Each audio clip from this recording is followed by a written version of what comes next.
ప్రైజ్లాడ్ ప్రభు అయిన యేసు నామములో అందరికీ వందనములు. ఇది దేవుని వాక్యంలో నుంచి కీర్తనలు 82వ అధ్యాయము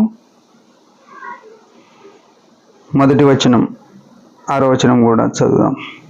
దేవుని సమాజంలో దేవుడు నిలిచి ఉన్నాడు, దైవముల మధ్యను ఆయన తీర్పు తీర్చున్నాడు. 6వ వచనం, మీరు దైవములనియు మీరందరూ సర్వోన్నతుని కుమారులనియు నేనే సెలవిచ్చున్నాను. ప్రియులారా,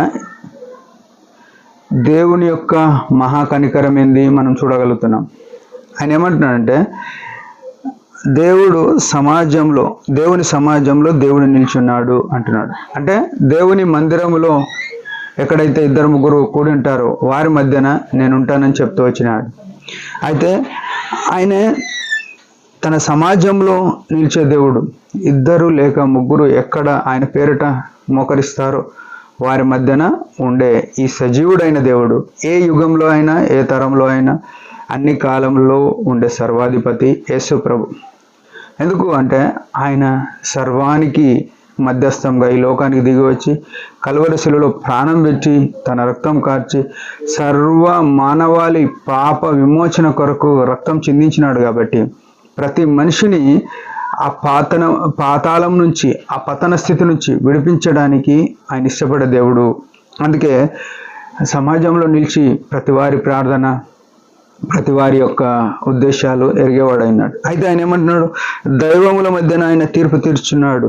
దైవములు ఎవరు అని అంటే యేసుక్రీస్తు యొక్క స్వారూప్యములో సృజింపబడిన మనము, యేసు రక్తంతో కడగబడిన మనము దైవములు అని చెప్తున్నాడు దేవుడు. దైవములు అంటే దేవుని యొక్క స్వభావం ధరించుకున్నవారు. ఈనాడు యేసుక్రీస్తు ప్రభుని అంగీకరించి ఆయన వాక్యం ద్వారా, ఆయన ఎదుట శిలువ రక్తం ద్వారా పాపక్షమాపణ పొంది మందిరంలో నాటబడి ఆయన శరీరంలో, ఆయన రక్తంలో పాల్పొందే మనము దైవత్వమును ధరించుకోవాల్సి ఉంది. దైవత్వం కలిగి ఉండాలి. దైవములు అని చెప్తున్నాడు. అయితే ఇంకేమంటున్నాడు, మీరు దైవములనియు మీరందరూ సర్వోన్నతుడు కుమారులని నేనే సెలవిచ్చాను. సర్వోన్నతుడైన యేసుక్రీస్తు ప్రభు యొక్క పిల్లలం అంటే మనల్ని దైవములుగా చూడాలనుకుంటున్నాడు తండ్రి. మనం దైవములై ఉన్నాం. అయితే ఆయన ఏమంటున్నాడు, మీరందరూ దైవములనియు నేనే సెలవిచ్చినాను.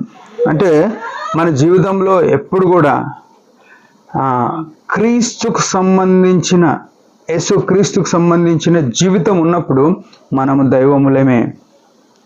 ఆయన లాంటి భూమి మీద మూడు తత్వాలు కనబడతాయి. మొదటిది దైవత్వము, రెండవది మానవత్వం, మూడవది దుష్టత్వం. దైవత్వం అంటే మేలు చేసిన వారికి కూడా, కీడు చేసిన వారికి కూడా మేలు చేసేది దైవత్వం. మానవత్వం ఏంటంటే మేలు చేస్తే మేలు చేస్తా, కీడు చేస్తే కీడు చేస్తా. దుష్టత్వం ఏంటంటే నువ్వు మేలైన చేయి, కీడైన చేయి, కానీ నేను కీడే చేస్తానేది. అయితే మనము దైవములు అని ప్రభు చెప్తున్నాడు. అంటే అర్థం ఏంటంటే యేసు ప్రభు వలె ఆయనను సిలువేసే వారిని కూడా ఆయన క్షమించినట్టుగా, మనల్ని హింసించే వారిని, మనల్ని దూషించే వారిని, మన శ్రమ పెట్టేవారిని, మనల్ని పొడిచేవారిని సైతము, మనల్ని నిందించే వారిని సైతము క్షమించే తత్వంలో ఉన్నప్పుడు నిజంగా ఆయన కుమారులమై ఉంటాం.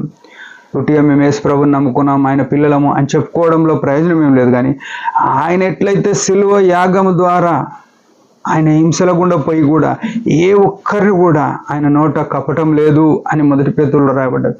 ఆయన దూషింపబడి బదులు దూషింపలేదు అని రాయబడ్డది. ఆ స్థితిలో, ఆ తత్వంలో మనం ఉన్నప్పుడే మనము దైవములుగా ఆయన కుమారులమై ఉంటాం. ఉట్టిగా కుమారులం అని చెప్పుకొని దైవములు కాలేకుండా ఉండలేం. ఆయన కుమారులం అంటే ఆయన వలె ఉండాలని దేవుని యొక్క కోరిక. ఈ దినము మనం ఎంతవరకు అట్లున్నాం, మన జీవితాలను మనం సరి చేసుకొని ఆయన మేము కొరకు జీవిద్దాం. దేవుడి మాట దీవించిన ఒక చిన్న ప్రార్థన. పరమ తండ్రి యేసు ప్రభు నామములో వందనాలు. ఉదయకాలం ఇచ్చిన ఆయుష్ని బట్టి స్తోత్రము. నీ మహిమ కొరకు దైవములుగా జీవించడానికి సహాయపడమని, నీ చిత్తంలో ఉండడానికి కృపణీయమని యేసు నామములో ప్రార్థిస్తున్నాం తండ్రి. ఆమేన్. మీరందరి పరిచయం గురించి భారంగా ప్రార్థన చేయండి. Praise the lord.